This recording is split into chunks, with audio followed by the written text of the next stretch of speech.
अस्सलाम वालेकुम। आज की स्टोरी हमें हुसैन आलम ने भेजी है। चले उन्हीं की ज़ुबानी सुनते हैं। ये वाक़या मेरे नाना जान के ज़माने का है। 1945 और 46 की बात होगी। वो बताते हैं उस दौर में उनके गांव में एक कसाब था जिसके साथ ये हादसा हुआ।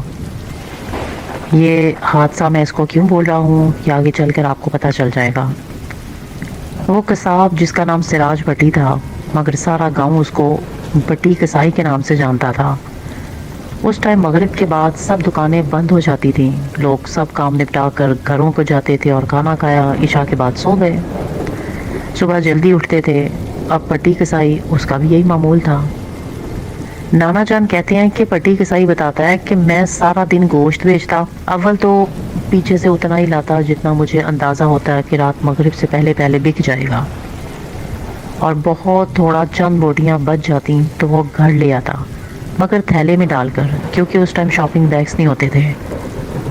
और अगर किसी की शादी ब्याह का मौका होता तो गोश्त ज़्यादा लाता, तो थोड़ा ज़्यादा देर तक दुकान में बैठना पड़ता। अब पट्टी कसाई बताता है कि मैंने दुकान पर एक लड़का मुलाजिम रखा हुआ था। किसी की शादी थी गाँव में, तो मुझे टाइम से गोश्त देख वालों को पहुँचाना था, क्योंकि उस टाइम शादियाँ भी दिन की होती थी और सहरी में ही पकवान बनना शुरू हो जाते थे। सो मैंने भी अपना काम किया और देख वाले तक गोश्त पहुंचाया। अब जैसे मैंने कहा कि शादी ब्याह के लिए कोई गाहक होता तो मुझे थोड़ी देर हो जाती थी, मगर फिर भी ईशा तक घर पहुंच जाता था। अब उस दिन ये हुआ कि मैंने देख वालों के साथ साथ एक घर गोश्त जाकर देना था। वहाँ कोई बूढ़ा आदमी बीमार था जिसको हकीमों ने कहा था कि इसने यखनी पीनी है ताकत के लिए। अव्वल तो उसका बेटा आकर गोश्त देने के टाइम ले जाता था, मगर उस दिन शहर से बाहर जाना था उसके बेटे को, तो वो मुझे फजर के बाद ही पैगाम देकर गया कि अब्बा जी को गोश्त घर भिजवा देना, शायद मैं लेट हो जाऊं। मैं तो दिन के वक्त ही गोश्त मुलाजिम के हाथ भिजवा देता, मगर कम वक्त तो उस दिन आया ही नहीं था और सारे काम मुझे अकेले को ही करने पड़े। अब मैं जैसे बाबा जी के घर गोश्त देने के लिए निकला तो रास्ता थोड़ा लंबा था और मैं अपनी साइकिल पर था। मुझे साइकिल पर 20 से 25 मिनट लग जाने थे। गांव के लोग इशा पढ़कर सो जाते थे, शायद ही कोई जाग रहा होता उस टाइम।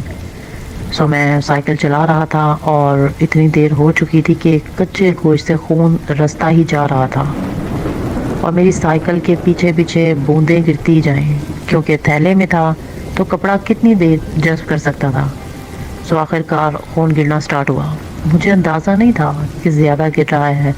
अब रास्ता सुनसान, इतनी खामोशी, घर भी थे कोई कोई, मगर फिर वीराना शुरू हो जाता, क्योंकि वो तो सोने का वक्त हुआ करता था लोगों का।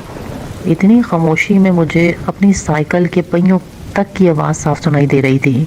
मैं थोड़ा घबराया हुआ भी था कि ये इस टाइम क्यों निकल आया, आज रहने देता गोश्त, खुद ही सुबह आकर ले जाता उसका बेटा। अब ये सोच ही रहा था कि इतने में एक औरत की आवाज़ आई और बोली, सिराज भट्टी मुझे भी गोश्त दे, मैं भूखी हूँ। सिराज भट्टी मुझे भी गोश्त दे, मैं भूखी हूँ, चंद बोटियाँ दे दे। अब मैं हैरान हुआ कि ये कौन औरत है जो इतनी बेबाकी से मेरा नाम ले रही है, और मेरा पूरा नाम वो तो आज तक किसी ने लिया ही नहीं था। सब मुझे पट्टी कसाई के नाम से पुकारते थे। तो मैं पीछे मुड़कर देखा तो एक काली बदसूरत औरत थी। उसने फिर हाथ आगे को बढ़ाकर कहा, दे मुझे गोश्त, मैं भूखी हूँ। अब नाना जान कहते हैं पट्टी कसाई के ज़हन में पता नहीं क्या आया, उस टाइम उसने बोल दिया कि मैंने नहीं देना तुझे गोश्त, चल जा, ये किसी और का है। रात के इस टाइम फकीरनी आ गई मांगने।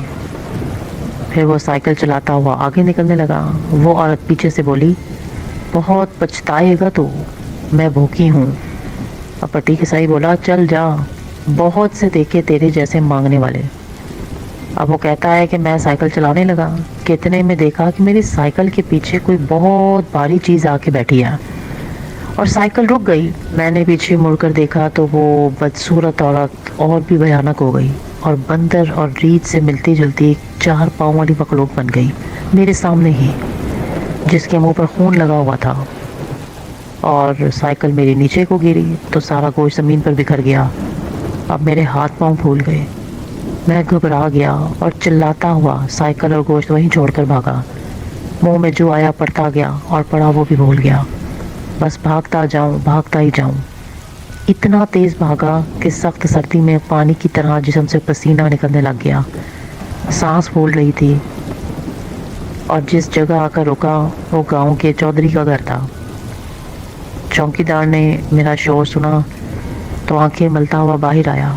डंडा उसके हाथ में था, लालटेन भी थी, और मुझे देख के बोला, पटी तू इस टाइम चौधरियों के घर खैर तो है, अंदर आ जा। मैं इतना डरा हुआ था कि मेरी हालत काबिल रहम थी। उसने मुझे बोला, तू मंजे पर आके लेट जा। मैंने उसे सारा वाक़या बताया तो वो कहने लगा कि अब तो सुबह ही घर जाएं। सो मैंने रात वहाँ गुजारी, मगर मजाल है जो एक लम्हा भी नींद आई हो। अब सुबह फजर हुई, दिन चढ़ा, पूरे गांव में जंगल की आग की तरह ये बात फैल गई कि पट्टी ने चुड़ैल देखी, पट्टी ने चुड़ैल देखी। अब लोगों में थोड़ा नॉर्मल हुआ तो फिर दुकानदारी संभाली और सोच लिया कि कुछ भी हो जाए, अब मगरिब के अज़ान से पहले ही घर जाना है, रात नहीं डालनी। अब पट्टी बोलता है कि अब दूसरा दिन आया, तीसरा आया, चौथा आया। अब मैं रोज़ उस बदसूरत औरत को देखूं अपने घर की तरफ जाने वाले रास्ते पर, मेरी तरफ गुस्से से देखती हुई। अब मैं दुकान पर जितना गोश्त लाता वो आधे पौने घंटे में सारा गोश्त गायब हो जाता। गाहक आते तो दुकान खाली होती। मुझे तेज़ बुखार रहने लगा। रोज़ इशा के बाद मेरी 12 भैंसें थीं अपनी, वो एक एक करके बुरी तरह मरती गईं। सुबह उठता तो किसी की गर्दन टूटी पड़ी होती, तो किसी के मुंह से खून निकल रहा होता, मगर मरी पड़ी थी। मेरी बीवी कहती है कि तुम्हारे पीछे रोज़ कोई औरत देखती हूँ, कौन है वो? मेरा कारोबार बंद हो गया, मुझे इतना नुकसान हुआ कि बीमार पड़ गया। ये सब 10 दिन के अंदर अंदर हुआ। सोता तो वही चुड़ैल ख्वाब में भी डराती।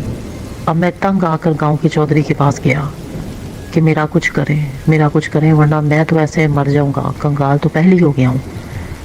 अब वहाँ उस टाइम चौधरी के घर एक पढ़ा लिखा आदमी बैठा हुआ था, रूपदार शख्सियत, हसीन था, बड़ा ही हसीन मर्द, मतलब शक्लो सूरत के भी अच्छे और ज़ाहिरी हुलिया भी कमाल था उस आदमी का। पैंट कोट पहने हुए वो चौधरी साहब के मेहमान थे। उन्होंने सारी बात सुनी, वो भी बैठे हुए थे वहीं पे, और कहने लगे कि इस टाइम क्या बजा है घड़ी में। मैंने उनको देखा और सोचने लगा कि मुझसे वक्त पूछ रहे हैं और मैं इतनी मुसीबत में फंसा हुआ हूँ। मैंने जवाब दिया कि असर का वक्त है बाबू साहब। वो बोले, कल इस टाइम दोबारा आना, अभी जाओ। चौधरी साहब बिल्कुल खामोश रहे। मैं चला गया। बड़े लोग थे, जो कह रहे थे वही मानना था। खैर अगला दिन आया, दुकान तो बंद हो ही चुकी थी। असर का वक्त हुआ तो मैं चौधरी की हवेली भागा। बाबू साहब ने बुलाया है। अब मैं अंदर गया और जाकर मेहमान खाने बैठ गया। वो दोनों पहले से बैठे हुए थे, मतलब चौधरी साहब और बाबू साहब। वो मुझे देखने लगे और बोले, वो औरत नहीं मान रही और कुर्बानी मांग रही है तुमसे, क्या दे सकते हो उसे? मैं आवाज़ पाख्ता हो गया और बोला, वो चुड़ैल? तो बाबू साहब बोले, हाँ वही चुड़ैल, उसका नाम हिंदा है। अगर तुम उस दिन उसको चंद बोटियां दे देते तो तुम्हारा क्या जाता? मुझे सारा मामला समझ आ गया कि ये बाबू साहब साहिब इल्म आदमी हैं, मगर उनके बाजार हुलिये से कोई ने पहचान नहीं सकता। तो मैं उनके कदमों में गिर गया और उनसे कहने लगा, कुछ भी करें, मेरी जान छुड़वा दें इस चुड़ैल से। उन्होंने अपना अमल स्टार्ट किया और मुझे कहा 3 दिन बाद आना। मैं चला गया। अब 3 दिन गुजरे, वापस आया और बोला, सरकार बताएं क्या मामलात हैं अब? बाबू साहब बोले, वो नहीं मान रही थी, बहुत मुश्किल से मैंने उसको राज़ी किया है। उसके साथ एक मुआहदा हुआ है। वो तो तुम्हारी जान चाहती थी बदले में, मगर अब उसको जान ही दी जाएगी, मगर तुम्हारी नहीं, किसी जानवर की। वो भी हर साल इसी तारीख को, जब तक तुम्हारी ज़िंदगी है। अब नाना जान कहते हैं कि वो दिन गया और पट्टी किसाई की ज़िंदगी का आखिरी दिन। हमने कभी उसको नागा करते नहीं देखा। वो हर साल उसी तारीख को 31 दिसंबर की रात 10 बजे उसी जगह पर गाय का गोश्त रख के आता रहा। सुबह होती सब कुछ गायब होता। ये बात पूरे गांव में मशहूर हो गई थी। ये खौफनाक बला पट्टी कसाई ने अपनी आंखों से देखी थी।